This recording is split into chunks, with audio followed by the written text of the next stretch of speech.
Mas madali mo pang pagkasunduin ng langit at lupa, Joven, kaysa dalawang Pilipino tungkol sa alinmang bagay.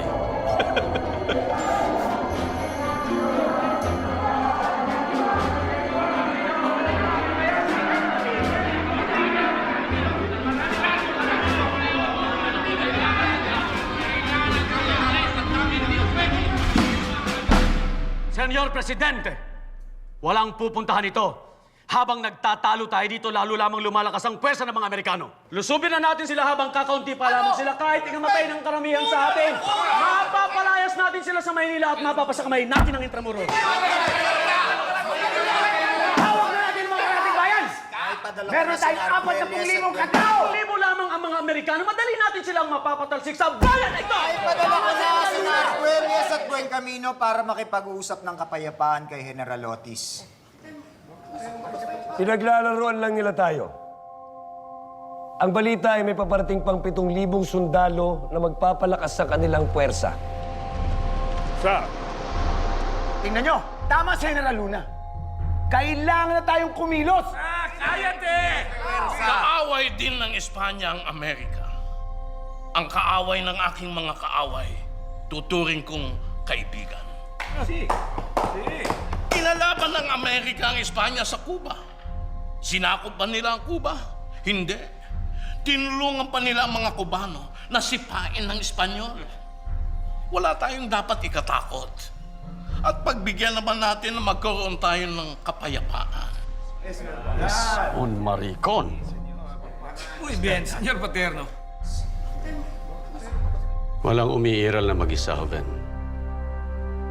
Lahat ng mga nauna sa atin, inialay nila ang buhay nila para sa kalayaan.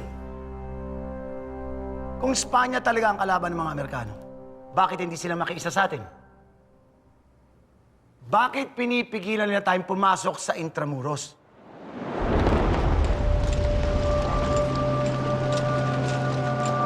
Sang-ayon ako kay Senyor Paterno. Pinipili ko ang kapayapaan. Bulag! Sa halip na nandito tayo ngayon mga nakaupo, nandun sana tayo sa labas nangangalap ng armas. Humuhukay ng trinsera, tinuturuan ng ating mga kababayan para lumaban. Huwag kayong maniwala sa matatamis na salita ng mga Amerikano! Walang puwang ang bulag sa gabinete na ito!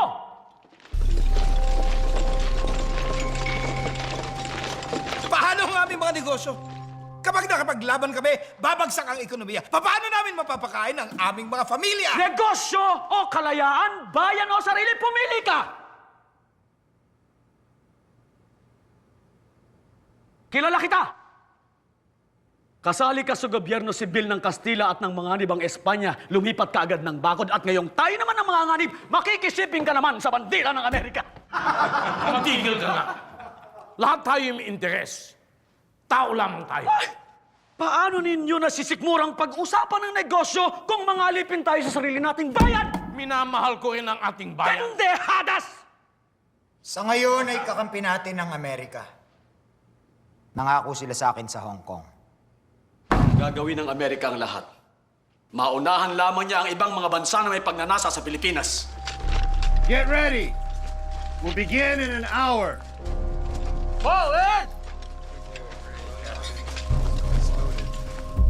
Hintayin na lang nating matapos ang Treaty of Paris. May delegado ba tayo sa Paris?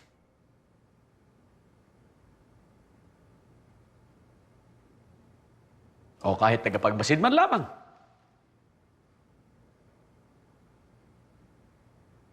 Para kayong mga birhen na naniniwala sa pag-ibig na isang puta!